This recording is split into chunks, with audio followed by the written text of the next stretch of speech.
Sonríen que voy a tomar una fotito. 1, 2 y 3. Ya. Bien. Lo ideal de este tiempo es que podamos también hacer preguntas, si es que las hay, consultar dudas y aprender juntos. A ver, estoy tratando de... Ahí lo vamos a dejar, ya. Víctor se está integrando. Bien. Esta es la segunda carta que Pablo, el apóstol, envía a una iglesia ubicada en un lugar llamado Corinto. Y por eso es la carta a los Corintios, o la segunda carta a los Corintios. Tengo muchas cosas que me desconcentran, entonces lo que voy a hacer es silenciar algunas. Ahí está, perdone. En esta segunda carta vamos a indagar un poco, vamos a profundizar, o más que profundizar, vamos a tener un panorama superficial en realidad de lo que es la carta, para tener un acercamiento a futuros aulas bíblicas más profundos y más detallados. La idea es que podamos tener un panorama de cada una de las cartas y de los libros que estudiemos para tener una base respecto al estudio más profundo de la Biblia más adelante, ¿sí? Sin embargo, no dejan de haber temas muy interesantes en el cual vamos a poder ir tratando en esta carta, ¿sí? Bien, como introducción, quiero contarles que esta carta fue escrita por Pablo Apóstol, no Pablo Badilla. Pablo Badilla no es tan viejito como para vivir tantos años y haber escrito esta carta.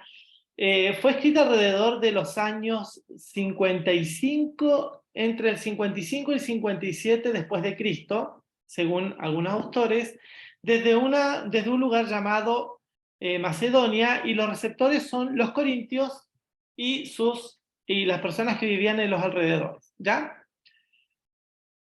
Para que ustedes tengan una idea, en este mapa tenemos acá, este es el segundo viaje misionero de Pablo, apóstol.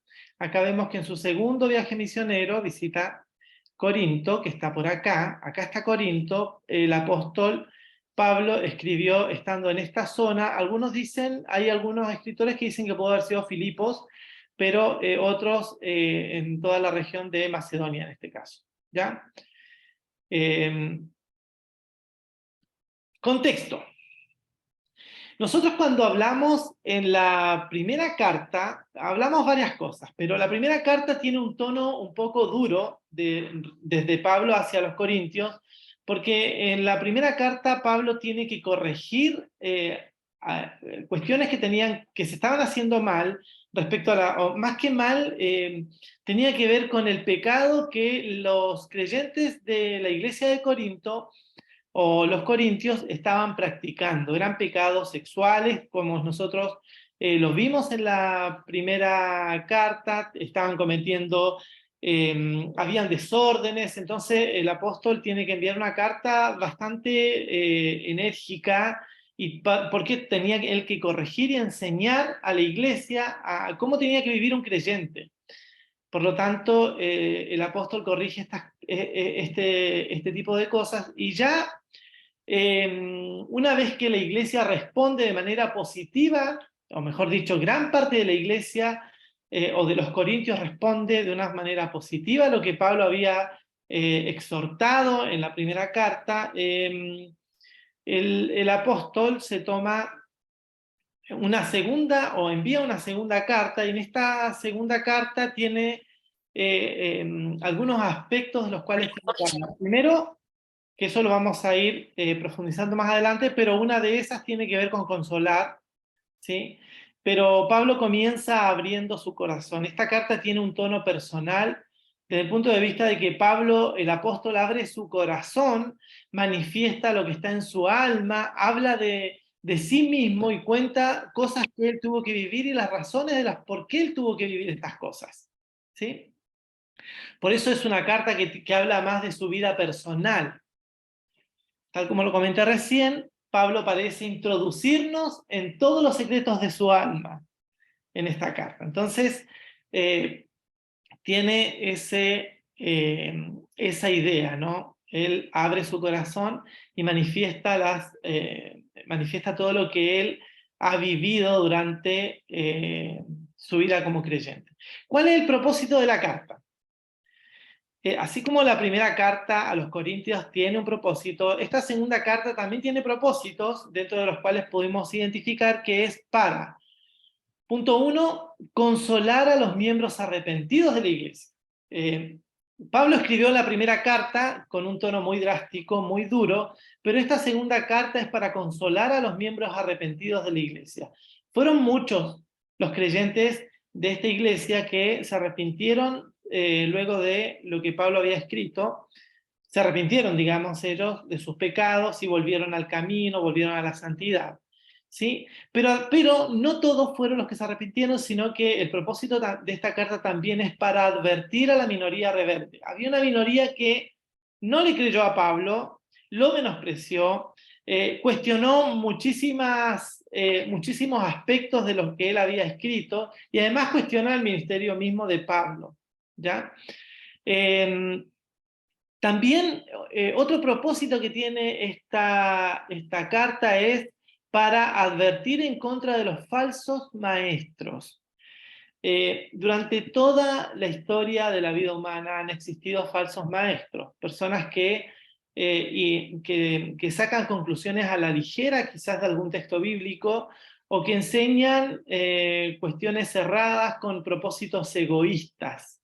Entonces Pablo advierte en contra de los falsos maestros a los creyentes de Corinto.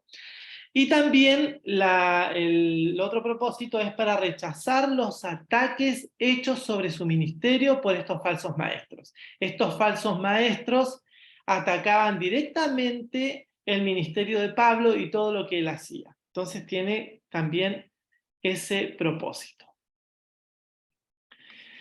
Acá tengo una imagen que esta imagen representa un poco lo que fue para los eruditos armar el bosquejo de esta carta. Esta carta, el apóstol Pablo se caracterizaba por tener una estructura dentro de todas sus cartas. Él partía con un tema principal, después iba desarrollando el tema y después introducía otro tema ligado con el anterior, y era una carta que estaba muy bien, o son cartas que están muy bien organizadas, muy bien estructuradas, pero esta carta en particular es una carta que pasa por varios estados de ánimo del mismo apóstol, porque como vimos anteriormente, el propósito primero consuela, después advierte a los que son, a los que no se arrepintieron en este caso, o no creyeron.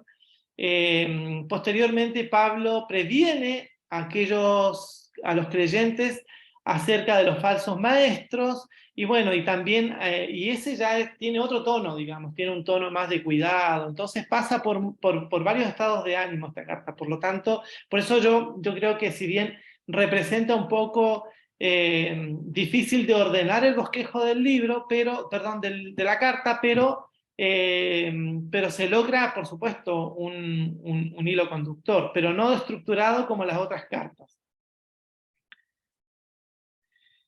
Bien, y aquí vamos al bosquejo de la carta. ¿De qué se habla en esta carta propiamente tal? ¿Cuáles son los temas de los cuales se abordan en esta carta? Y tenemos primero vemos que Pablo hace una mirada hacia atrás. Desde los versículos 1:1 al 2 al 13, de segunda de Corintios vamos a estar viendo este punto, acerca de cómo Pablo mira hacia atrás y cuenta acerca de sí mismo.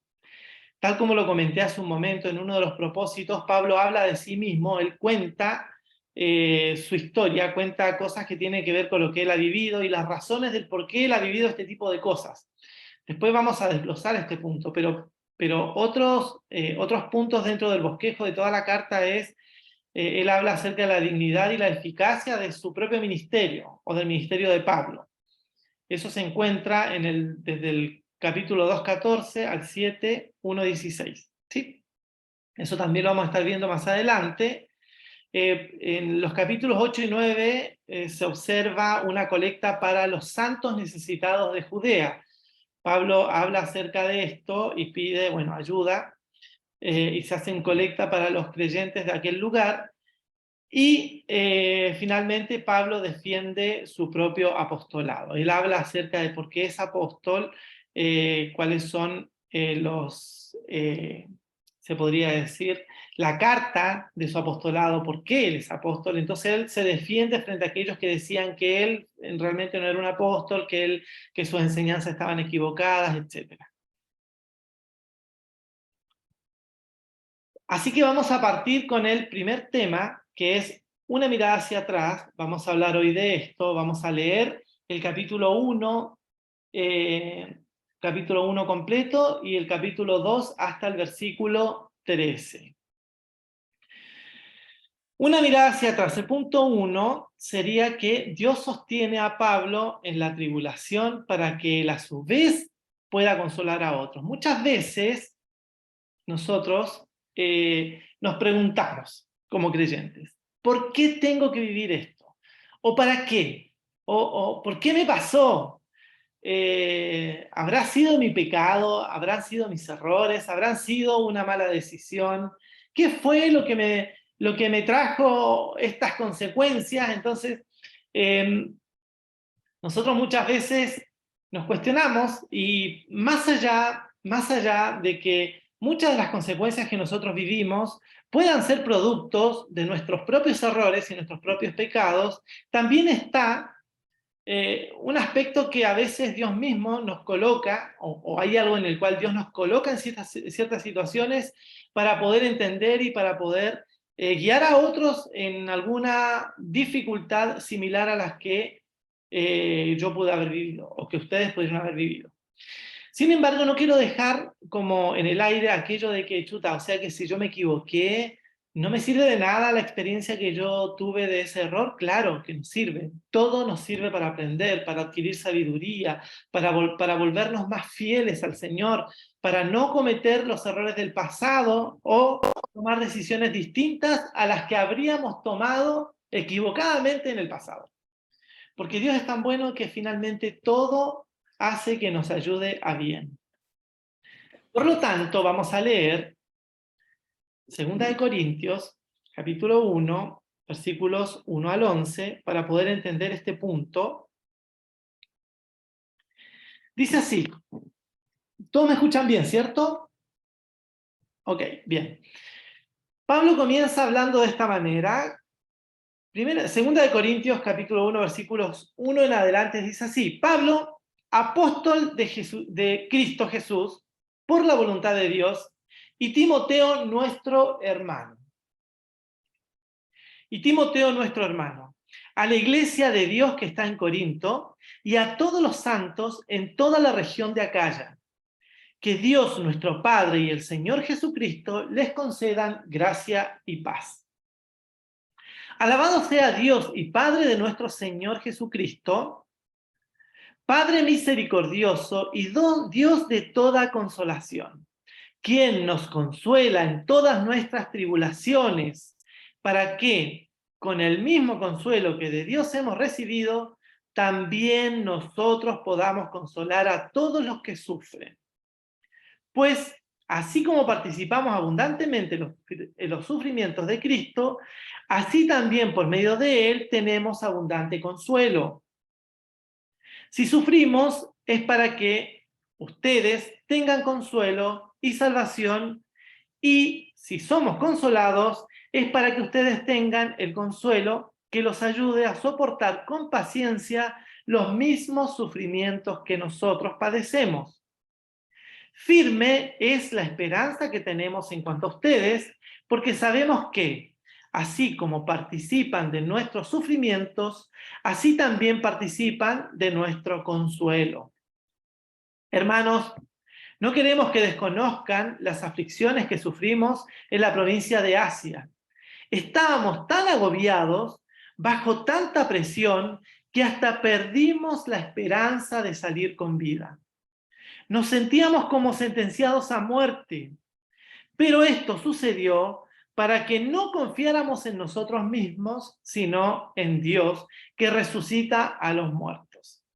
Él nos libró y nos librará de tal peligro de muerte.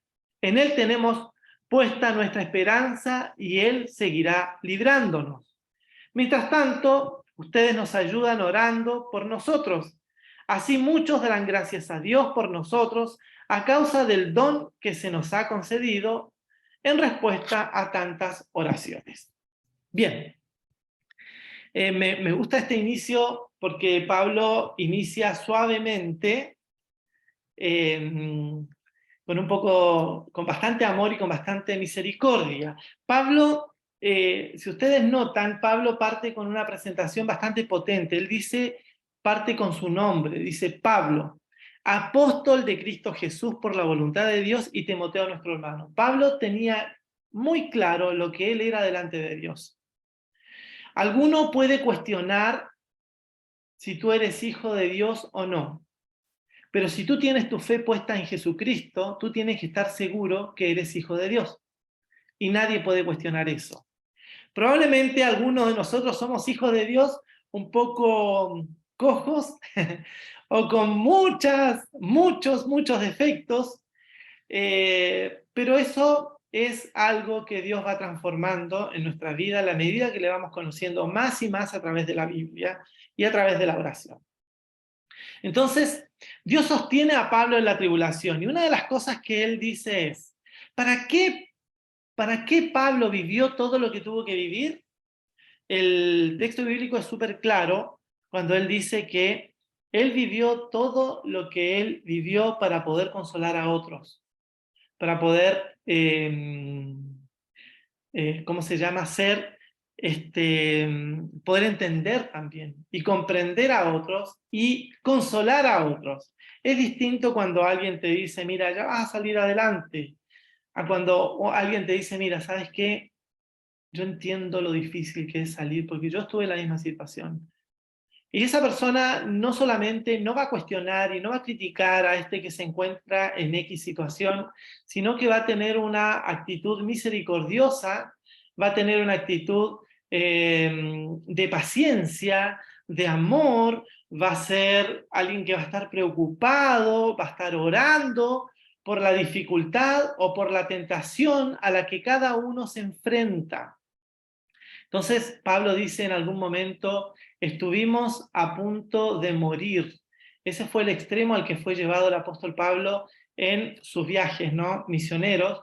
Y él dice, estuvimos a punto de morir.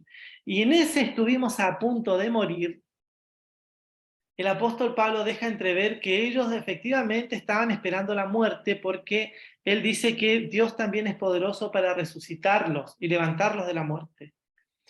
Y ahí uno puede ver un poco el sentimiento del apóstol Pablo, que tenía en algún momento de su vida al punto de decir, estoy frente a la muerte. Más de alguno de nosotros pudo haber estado quizás frente a la muerte por algún estado de ánimo, por alguna situación, por algo que te desanima, por alguna depresión. O sea, ha pensado en la muerte. Yo creo que en algún momento de nuestras vidas, alguno le ha dicho a Dios, Dios, ya no aguanto más. ¿Por qué no me llevas? Porque si yo atento contra mi vida es pecado. Y yo quiero estar delante de ti, pero ya no aguanto más. Más de alguno de nosotros, yo el primero, como dice el apóstol Pablo también en alguna carta, por ahí, en algún texto, yo el primero, en algún momento de mi vida le dije esto a Dios, ya no aguanto más, necesito, llévame contigo, por la angustia, por la tristeza, por el temor, por un montón de incertidumbres que tenía dentro mío en relación a mi futuro, en relación a mi presente y a raíz de mi pasado.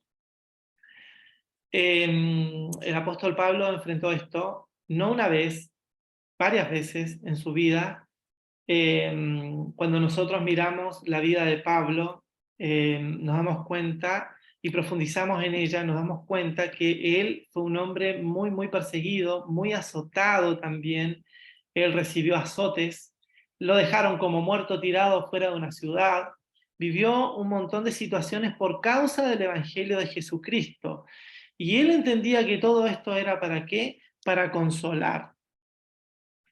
Cuando nosotros leemos el versículo 3 en adelante, dice, alabado sea el Dios y Padre de nuestro Señor Jesucristo, Padre de misericordia y Dios de toda consolación. Dice, ¿quién nos consuela en todas nuestras, lo voy a decir de esta forma, dificultades, problemas, tristezas, fracasos, decepciones, depresiones, para que con el mismo consuelo que de Dios hemos recibido, también nosotros podamos consolar a todos los que sufren? Nada de lo que te pasa es en vano, nada es en vano, nunca. Nunca va a poder ser en vano cuando te pasa algo malo. Dios tiene un propósito detrás de eso. Es necesario que lo vivamos, es necesario que lloremos. Siempre digo yo que Dios no creo que haya creado las lágrimas solamente para lubricar los ojos. No creo que las lágrimas sean solo para eso. Las lágrimas Dios mismo las recibe en su presencia y nos consuela, calma el corazón, calma el alma, pone paz en medio de una tormenta, pone paz en medio de dificultades. Entonces, vemos que el apóstol Pablo dice, esto tiene un propósito, hay muchos quizás que están viviendo esto y yo los voy a poder consolar. No sé, y quiero detenerme en este punto un momento, yo no sé cuál es la situación que te puede tener afligido, aproblemado, preocupado, triste. Lo único que te puedo decir que detrás de esto hay un propósito de Dios. Aunque termines llorando, hay un propósito de Dios y no debemos perder la esperanza. No debemos perder la esperanza. Sin duda que esta es una palabra que el apóstol Pablo trae y que es para consolar todos los corazones afligidos, todos, todos, todos. Quiero animarlos en ese aspecto y que ustedes puedan ver un poco a través de este texto lo que el apóstol Pablo dice. En un momento, en el versículo 7 dice, firme es la esperanza que tenemos en cuanto a ustedes, porque sabemos que así como participan de nuestros sufrimientos, así también participan de nuestro consuelo. Luego dice, hermanos, no queremos que desconozcan las aflicciones que sufrimos en la provincia de Asia. Estábamos tan agobiados, bajo tanta presión, que hasta perdimos la esperanza de salir con vida. Me gusta que utilice la palabra presión, porque en este tiempo nosotros no vivimos en una situación de guerra. Nuestro país, Chile, no está en guerra, ni con Argentina, ni con ningún país del mundo, pero sí nuestra alma, el alma de las personas está en guerra. El alma, el corazón de esta humanidad está bajo una tremenda presión. Por eso existen muchas enfermedades relacionadas con la falta de paz, como lo es la depresión, por ejemplo. O por ejemplo, los miedos, los temores al fracaso. Todo eso es presión. A veces en el trabajo nos están exigiendo más de lo que podemos dar, nos presionan, y esa presión tiene un efecto en nuestro estado de ánimo, en nuestras emociones, en nuestra alma. Por lo tanto, quiero animarles con esto, con este primer punto de una mirada hacia atrás, a que tengan la esperanza puesta en Jesucristo. Estoy seguro que detrás de ese monte hay una luz, detrás de esa gran barrera puesta en este momento hay algo que Dios tiene para cada uno de nosotros. Luego, desde el versículo 12 al 14, Pablo habla de sus intenciones. Él dice, mis motivos son puros. El versículo 12 al 14 dicen así, para nosotros el motivo de satisfacción es el testimonio de nuestra conciencia. Nos hemos comportado en el mundo y especialmente entre ustedes con la santidad y sinceridad que vienen de Dios. Nuestra conducta no se ha ajustado a la sabiduría humana, sino a la gracia de Dios. No estamos escribiéndoles nada que no puedan leer ni entender. Espero que comprendan del todo, así como ya nos han comprendido en parte, que pueden sentirse orgullosos de nosotros, como también nosotros nos sentiremos orgullosos de ustedes en el día del Señor Jesús. Acá el apóstol, en esta mirada retrospectiva, en esta mirada hacia atrás que él hace, respecto de todo lo que él ha hecho, yo pienso en esto, cuando antes de que el apóstol Pablo escriba esto, él tiene que haberse hecho un análisis, tiene que haber inspeccionado su vida, algo tiene que haber hecho él para poder llegar a esta conclusión, no solamente desde el momento de cómo él actuó, sino que él quizás miró hacia atrás y dijo, veamos, ¿cómo lo hice? Y él dice, mis motivos no son, en mí no hay malas motivaciones hacia ustedes. Todo lo que hago y todo lo que he hecho, lo he hecho en santidad. Me he movido entre el mundo y entre ustedes con sabiduría. He sido una persona transparente en todo lo que yo he hecho. Y el apóstol en esto también nos deja una enseñanza. ¿Por qué Pablo habla de esta manera? Porque en su propósito es que él también pueda ser un poco más conocido por los creyentes de Corinto,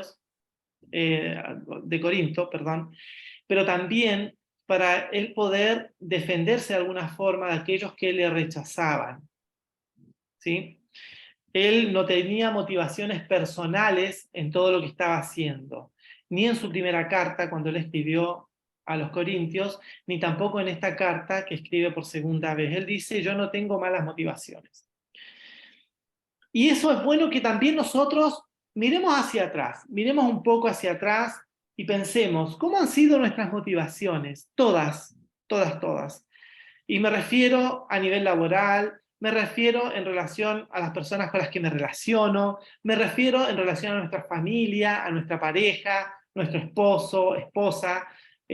¿Cómo han sido las motivaciones? ¿Han sido santas? ¿Han sido puras, como dice el apóstol Pablo aquí? Hemos sido personas intachables en nuestra manera de movernos entre los creyentes, o allí existe una mancha porque han habido motivaciones egoístas, han habido quizás malas intenciones en alguna acción, actitud, algún consejo que dimos probablemente lo dimos para satisfacernos nosotros y no mirando el bienestar del otro. Bueno, el apóstol Pablo dice, yo en realidad no he tenido malas intenciones, siempre he tenido buenas intenciones y delante de Dios lo digo, dice, lo digo de esta forma, ¿no? Como que Dios es testigo de lo que yo estoy diciendo. Entonces él dice, no, todo lo he hecho con sinceridad. Y que además, él dice, utiliza acá una frase, dice, nuestra conducta no se ha ajustado a la sabiduría humana. La sabiduría humana es aquella sabiduría que no acepta la sabiduría de Dios o que no considera a Dios dentro de un consejo, por ejemplo. ¿Sí? Generalmente se les aconseja, bueno, yo escuché una historia hace, no sé si era una historia o un testimonio, no sé lo que era en realidad, pero me pareció gracioso, acerca de un joven soltero, un adolescente. Vamos a poner adolescente para que ninguno se sienta aludido, porque porque mi motivación es sana, no es pensando en nadie. Pero esta persona hablaba y decía que este adolescente le pedía consejo a un creyente y le decía, mira, me gusta esa chica, ¿tú qué piensas? ¿Es bonita? ¿Es así? ¿Es asá? Y el chico cristiano le dice, mira, ¿sabes qué? Espera un poco porque tienes que madurar, el Señor tiene para ti un propósito en tu vida, pero en cada momento tienes que disfrutar cada momento de acuerdo a lo que Dios quiere. Y le habló como de esa forma, como diciéndole, espera.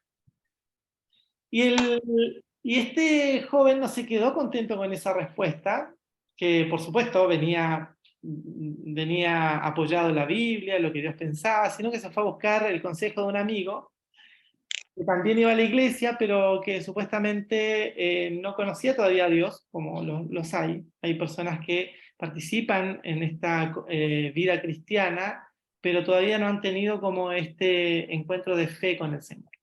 Por lo tanto, los conceptos que tienes son más humanos. Y él le dijo, no, le dijo, dale para adelante nomás, y total, después de esta vida no hay otra.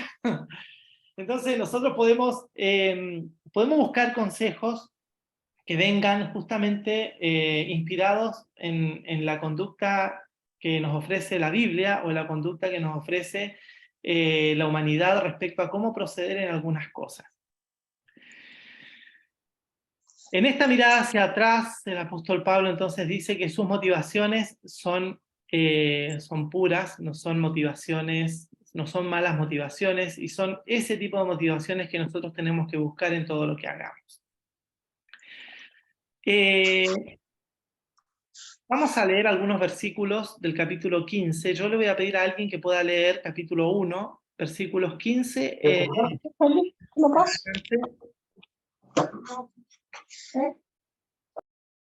Ya, vamos a ir. ¿Alguien puede leer? ¿Alguien se anima a leer algunos versículos hasta que yo le diga hasta ahí nomás? Por favor, desde el versículo 15 en adelante. ¿Quién se anima a leer? Voy a nombrar. Ya, Natita de Leche. La Nati. ¿Puedes leer? ¿Sí? Amiguito, pero yo tengo la Reina Valera acá.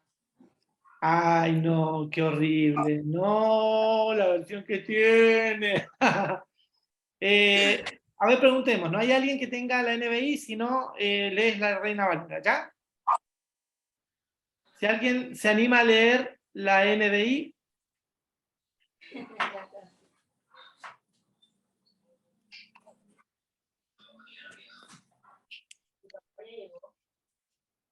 Ya, le voy a pedir, ya, Nati, léela nomás, lee tu versión. Del 15. Del 15 en adelante, el versículo 1:15, en realidad está el 2:11, pero lee y vamos a ir visualizando por qué Pablo retardó su visita a los Corintios. ¿Por qué él no fue inmediatamente, sino que esperó un poco? ¿Sí? Él no fue inmediatamente a ver a los Corintios. Ya, tú me detienes. Con esta confianza quise ir primero a vosotros, para que tuvieseis una segunda gracia, y por vosotros pasar a Macedonia, y desde Macedonia venir otra vez a vosotros, y ser encaminado por vosotros a Judea.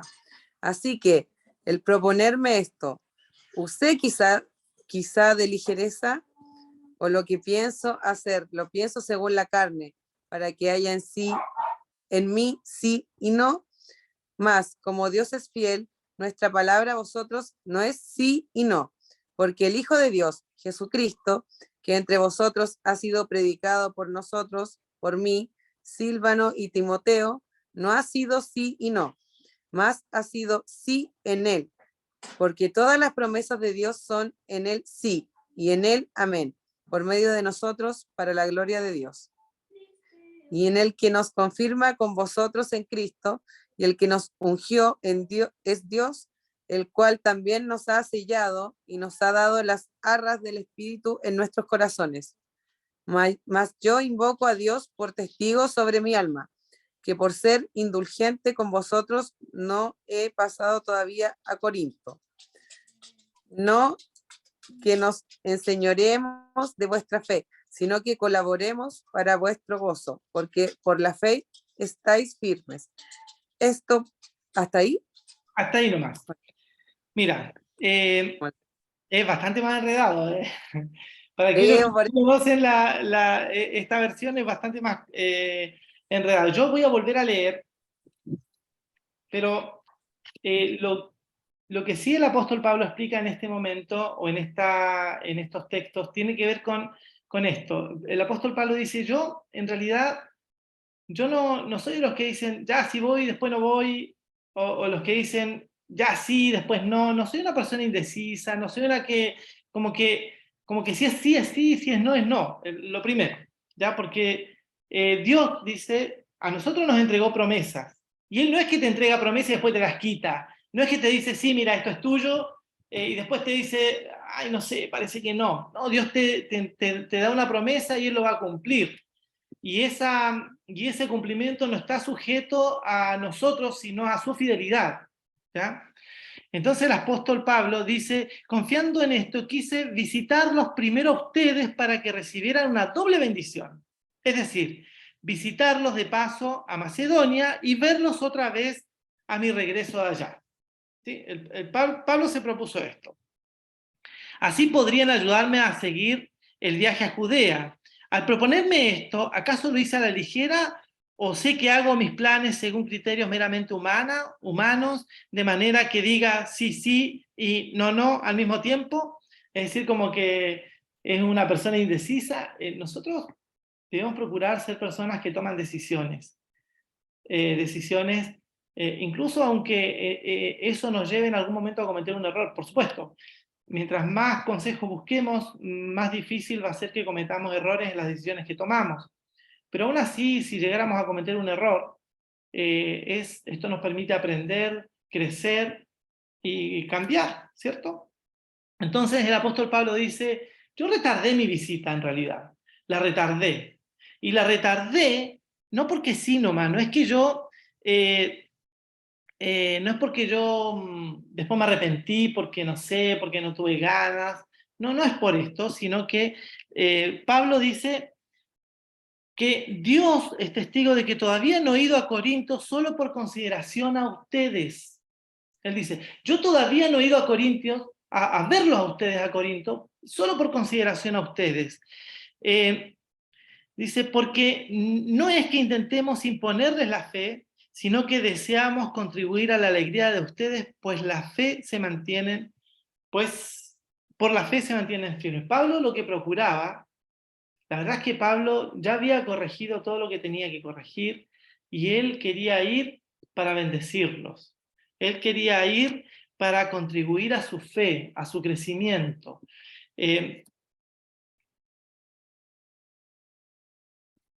Luego dice, en efecto decidí no hacerles otra visita que les causara tristeza, dice el versículo 2.1.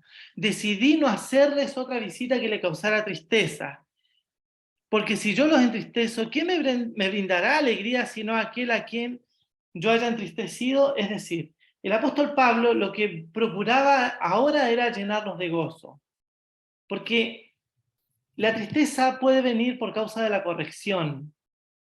En algún momento a mí me han corregido, y hablo de mí porque no puedo hablar de otro.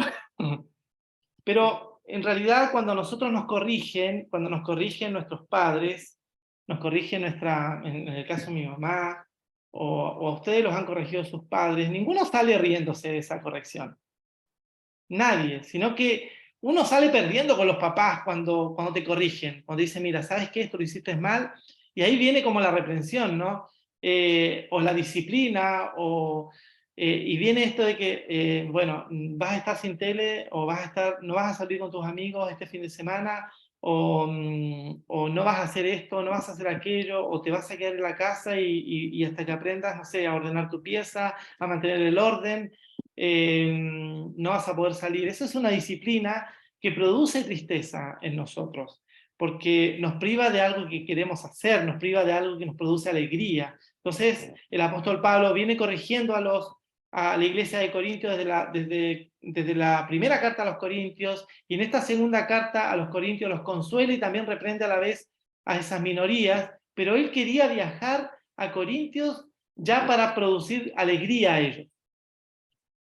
Por eso él postergó su viaje, porque primero quería corregir y después quería producir alegría, consolar, probablemente a través del perdón. Más adelante la carta habla acerca de aquellos que han sido perdonados, que ya no sufran más, que ya no lloren más, que reciban este perdón de Dios con alegría, los errores del pasado, los pecados del pasado.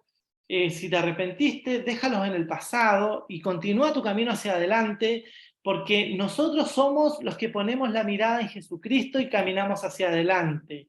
Nos vamos perfeccionando, vamos cambiando, y en ese cambio vivimos momentos de tristezas, pero Dios es tan bueno que pone en nuestro corazón una alegría, por lo que algunas versiones de la Biblia habla que es el gozo permanente y ese gozo, esa alegría viene de su Espíritu Santo. Probablemente alguno ha tenido más tristeza y ha llorado más de lo que ha reído en este último tiempo. Y a mí también me gustaría orar por eso. Me gustaría que pudiéramos pedirle a Dios que traiga paz al corazón y que independiente de las situaciones que estemos viviendo, podamos también tener alegría en nuestro corazón. Bien, lo último que el apóstol Pablo habla es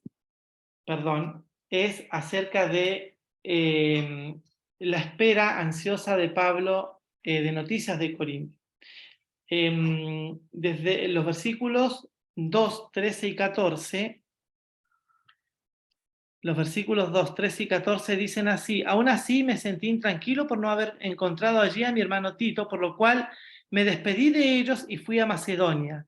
Sin embargo, gracias a Dios, que en Cristo siempre nos lleva triunfantes y por medio de nosotros esparce por todas partes la fragancia de su conocimiento. El apóstol Pablo dice que él fue a buscar a Tito y no lo encontró, y esto le produjo tristeza, le produjo ansiedad. Nosotros a veces armamos planes en nuestras vidas y decimos, ya, con mi esposa nosotros siempre nos sentamos y planificamos muchos aspectos de nuestras vidas. Algunos tienen que ver con aspectos de la familia, cómo vamos a criar a nuestros hijos, qué vamos a hacer, cómo vamos a criar al hijo mayor, al del medio, y ya en el tercero se nos desarmaron todos nuestros planes, y eso nos produce frustración. Porque con el primero yo recuerdo que nos sentamos antes de que tuviéramos nuestro primer hijo, mi esposa es testigo, no me va a dejar de mentiroso, dijimos, ¿cómo vamos a criar a nuestros hijos? ¿Cómo vamos a hacer? No, es que al Mateo, al mayor, nada de dulces, por ejemplo. Nos ponemos de acuerdo. Si yo digo una cosa, tú me apoyas. Y si tú dices una cosa, yo te apoyo. Esto no es que nosotros tengamos sabiduría y lo adquirimos así como así nomás. Tuvimos nuestros consejeros, personas que ya habían vivido este proceso y que nos aconsejaron este tipo de cosas y las aprendimos y las pusimos en prácticas y la planificamos y salió a la perfección con el primero. Con el segundo ya la cosa se nos empezó a desarmar porque el primero, como era mayor, ya comía dulces y el menor quería comer dulces antes de la edad del mayor y ahí se nos armó un enredo que al final, cada vez que vamos a un cumpleaños, ya que coman todo lo que quieran y les prohibimos a todos comer dulce y ahí se nos desbaratan los planes. O de pronto no se quieren acostar, hay uno que tiene sueño y el otro no, y nuestros planes es a las 9 tienen que estar durmiendo y esto nos produce frustración porque a veces son las 9:30 y hay uno que se levanta y no se logra quedar dormido cuando debería estar durmiendo porque se levanta temprano, etcétera, etcétera, etcétera, y nos producen frustración. Entonces, fue como la situación que vivió el apóstol Pablo. Él se propuso un viaje con el fin de encontrar a Tito, dice. A Tito no lo encontró, y eso le produjo ansiedad, y él se despidió de los hermanos del lugar y se fue a otra ciudad y lo encontró en otra ciudad, finalmente, y eso ya le trajo tranquilidad. Los planes frustrados siempre nos producen ansiedad.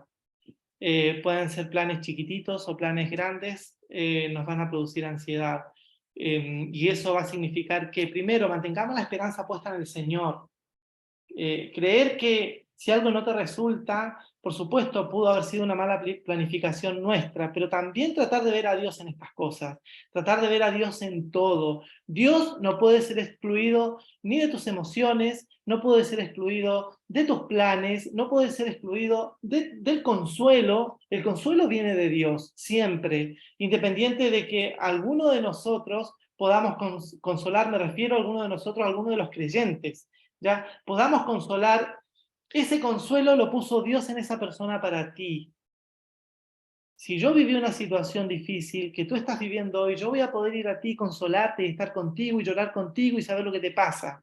O si tú viviste una situación en el pasado que yo hoy estoy viviendo, tú vas a poder venir a mí y vas a saber cómo orar, vas a saber cómo apoyarme, cómo sostenerme, porque tú me vas a poder consolar, y ese consuelo es un consuelo que Dios puso en ti para mí.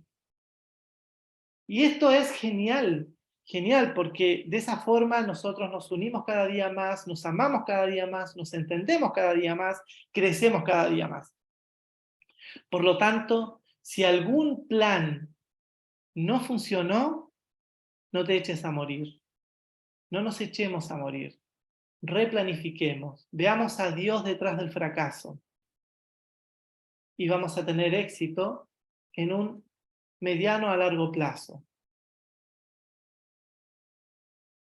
Esto es lo que hemos podido hoy ver en esta primera entrada de lo que es la segunda carta a los Corintios, y un poco descubrir el corazón de Pablo, el alma de Pablo, lo que él pudo haber, lo que él vivió en realidad, y todas esas dificultades que él vivió nos pueden hoy también traer consuelo.